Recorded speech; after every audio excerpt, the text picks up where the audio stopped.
channel. For today's video, magtatanggal tayo ng handle ng Raptor na 2023 model.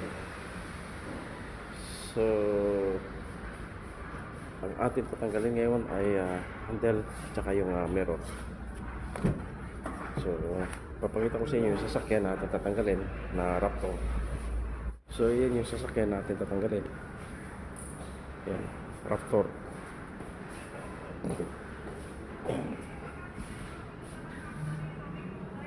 2023 model.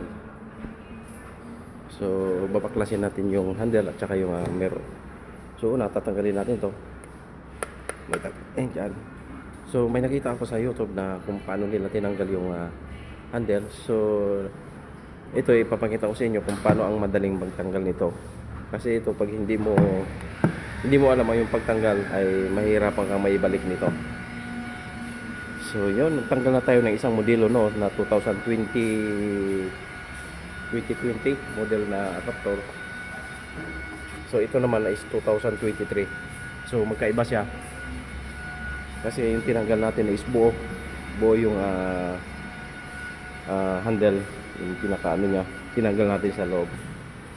So yan yung 2023. Yun, ipapakita ko sa inyo kung paano ko tanggalin yung handle ng madalian na hindi ka mahihirapan. So yun, yan, Raptor. So pati yung likod, tatanggalin natin yan. So yun, let's go. So yun yung unahan ng Raptor.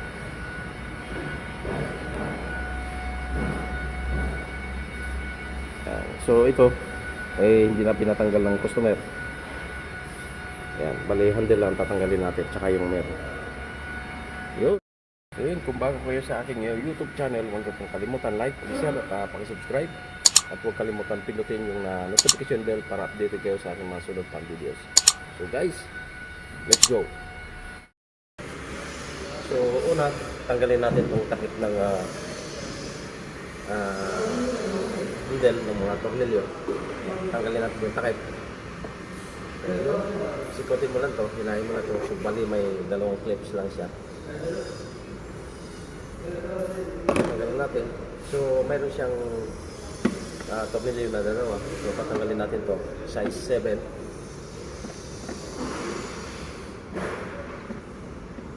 So dalawang tornilyo lang at saka mayroon pa yan sa baba. So ito pa rin.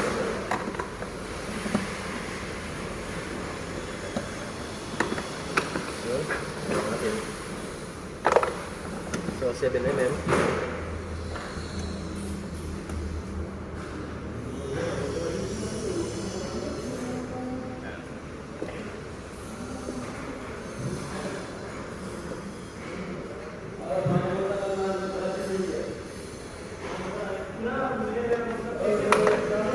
So mayroon dito sa baba, dalawa pa rin. At saka yung doon sa ilaw, mayroon pa rin isa dyan. Hindi ko na pinakita sa inyo sa baba. So bali may dalawa pa rin sa baba.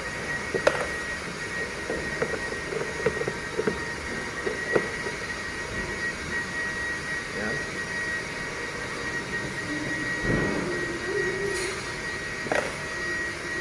At saka isa dito. Nakita nyo yung ilaw na to sa baba. May isa kang tornilyo dyan.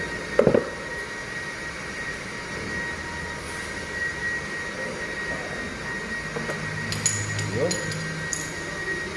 Ayan o, yung tornilyo mo dyan.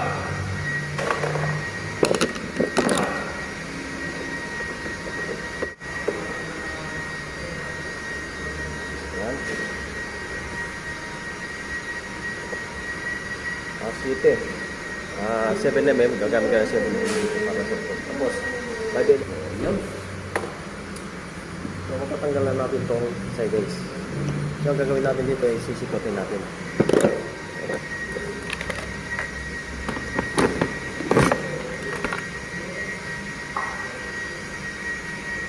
So, bali, una, tanggalin mo muna ito.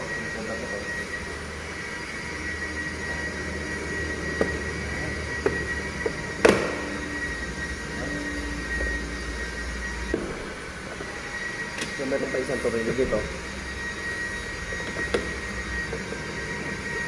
Shout out sa 1 million viewers yan.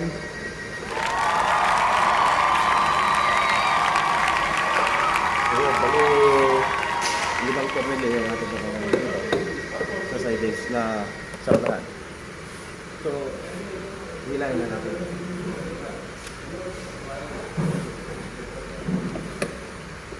So, bali may katigasan.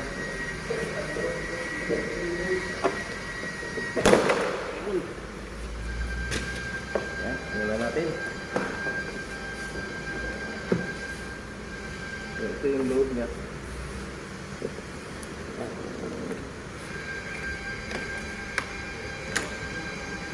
May parang lock lang siya na parang sa Lexus. Yan. At saka dito iangat mo lang itong pinaka-pinya rito. Masisikwat mo na yan yung pero may makatigasan lang.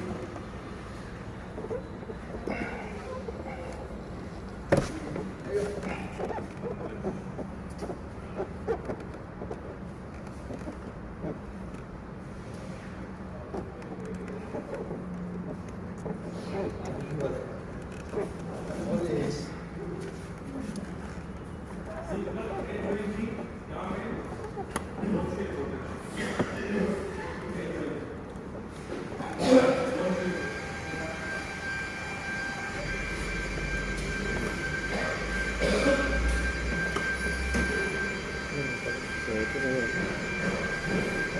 May pinakanak lang dito sa gilid.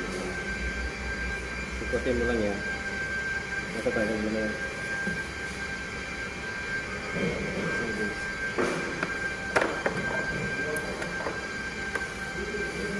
So ito na yung savings niya. So ang sunod natin tanggalin yung handle. So buksan muna natin ito.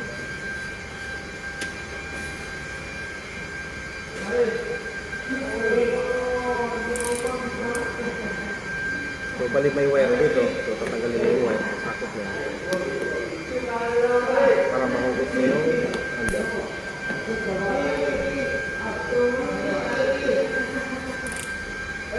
So yun. Ito yung wire niya.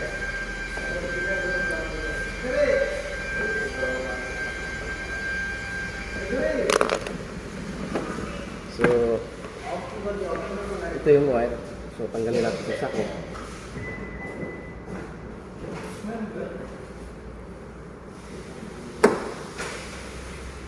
Ito yung wire ng handle. So yun, tanggalan natin. So ipakita ko naman sa inyo kung paano ko tanggalin yung handle. So una, gagamit lang tayo ng 5mm para dito sa handle niya. So ang madaling pagtanggal nito ng handle is hilahin mo rin to, yung handle niya. Yan. Pagkahila mo, tsaka mo ngayon luluwagan yung tornilyo rito. Yan. Para mahugot mo siya. Dahil pag hindi mo hinila to, mahirapan kang magbalik nito.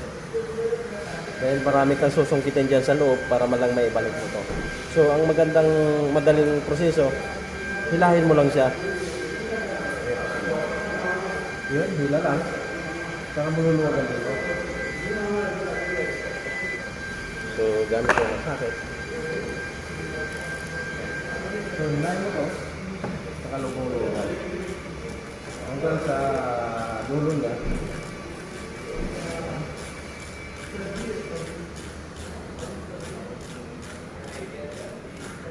Hanggang sa dulo, wala mo na luluwagan.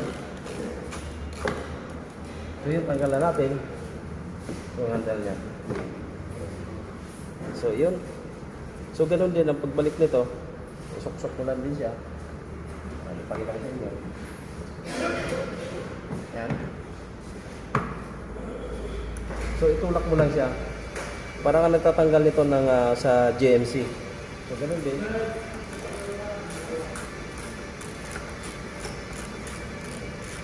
Tulak mo lang siya. So yun. Saka mo siya higpitan ng higpitan. So, ayan, nakalagay na siya. So ganun lang kasimple yung pagtanggal nito.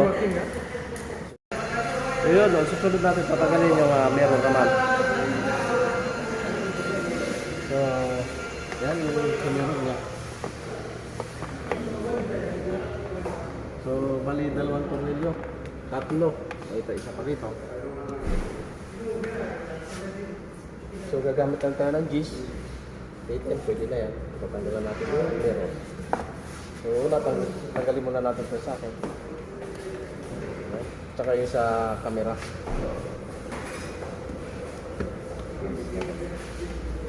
So, gagamit tayo ng teten.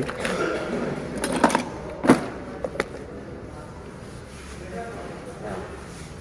Ito lang yan. Pare pa kaya.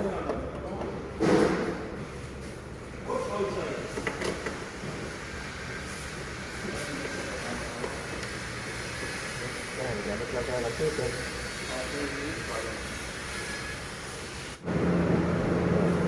So, bali apat na tornilyo yung tatanggalin dyan para matanggalin. Yun. So, sunod natin tanggalin yung sa likod naman na pintuan. Yan.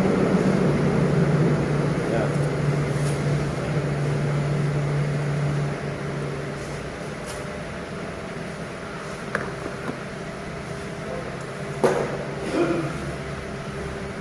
So, ito, yung pintuan namin.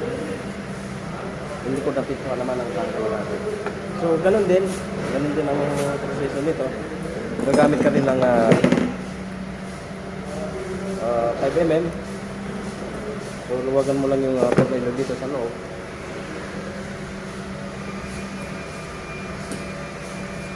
Tanggalin mo lang yung cover nito.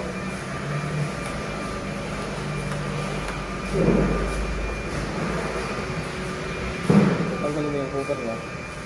So, balitong sa likod na to, wala na ng wire. So, pwede mo na siyang mahugot dito. Kahit hindi mo nabuksan yung sidings dito sa loob. So, yun. So, ganun din. Hilahin mo dito. Saka mo na ano. So, really dito.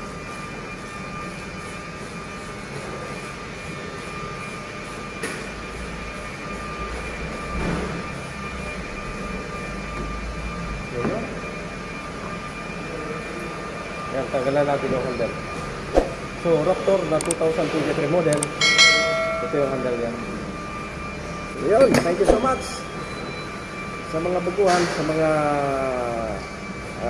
hindi pa alam ang pagbaklas itong handle ng Raptor na 2023 model. So, ganun lang. Luwagan mo lang siya, iangat mo lang siya yung handle. Saka mo luwagan itong tornilyo dito sa loob. So, yun.